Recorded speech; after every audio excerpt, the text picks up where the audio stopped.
Another security breach could have exposed credit and debit card numbers, this time at Irving-based arts and crafts store Michael's. And joining us now is Keith Squires, a cybersecurity expert from Pathmaker Group. Keith, what's going on with all these breaches? Well, what's happening with these retail establishments is these hackers are really heavily focused right now on stealing credit card data, which, over the years it has trended down because the value of these cards has dropped significantly. But we've definitely got a big push towards that right now. And I have a feeling there's probably going to be additional retailers that announce the same issue. The particular profile or approach that was used for Target was pretty sophisticated in that it was a very unique kind of one-off customized type of malware. Mm-hmm. And sources who are, investigating and checking this think that that's kind of an approach that may pick up more steam because the antivirus makers, the guys that see it before it hits, they have to latch on to some type of signature, and when the malware is new and unique, it can't see it before it starts, getting implanted. So basically, these are just 2014 burglars. Yeah, it's all kind of a new approach, and there's really a couple ways to attack it. One is catch it before it gets embedded into the environment, and the other way is find it once it starts doing its dirty deeds. And there are different tools that we use to do each approach, and some are better than others, but at least having a way to catch the activity when it's at work in your environment is kind of the safeguard if you can't stop it on the front end. Spending a couple of minutes with Keith Squires, cyber security expert with Pathmaker Group. I got to ask you, besides, I've heard that you basically should not use your debit card. I guess if you use your credit card, then you're sort of covered as a consumer.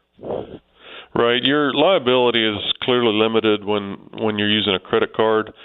And the difference with a debit card is, obviously if someone does breach your debit card, it can just drain your checking account, and that's a mess. Yeah.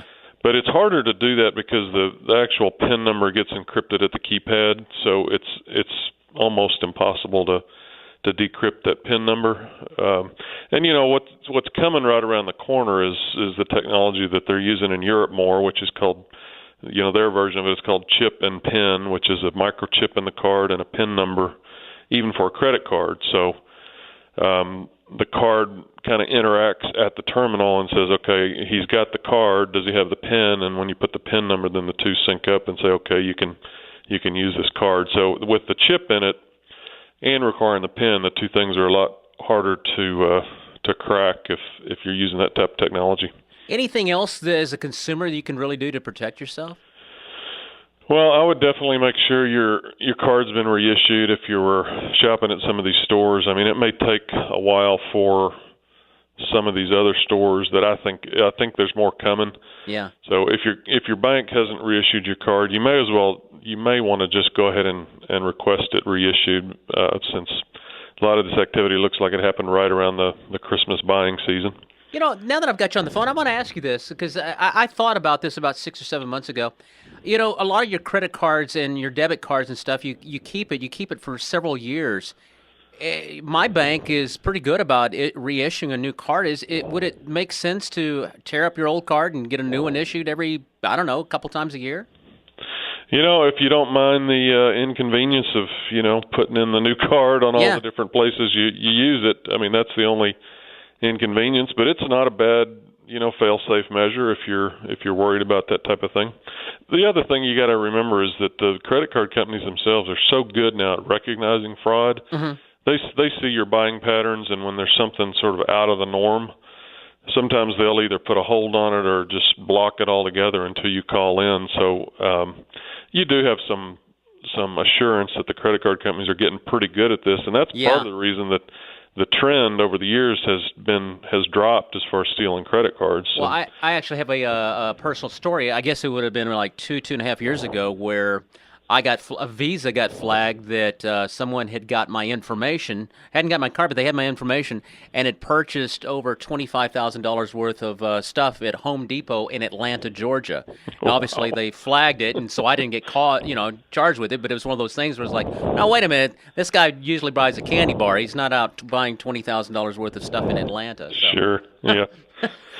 Yeah, it's crazy what some of these places will try to do with this information. This is Keith Squires. I know you guys have a website that has more information, and also I know that you do speeches all over the country.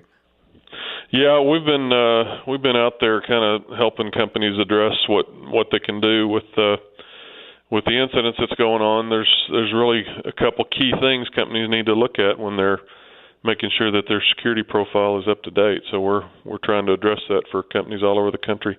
But yeah, you can find out more at pathmaker-group.com. Keith, I appreciate you spending a couple of minutes. Have a great afternoon. Hey, pleasure to be with you. That's Keith Squires, a cybersecurity expert.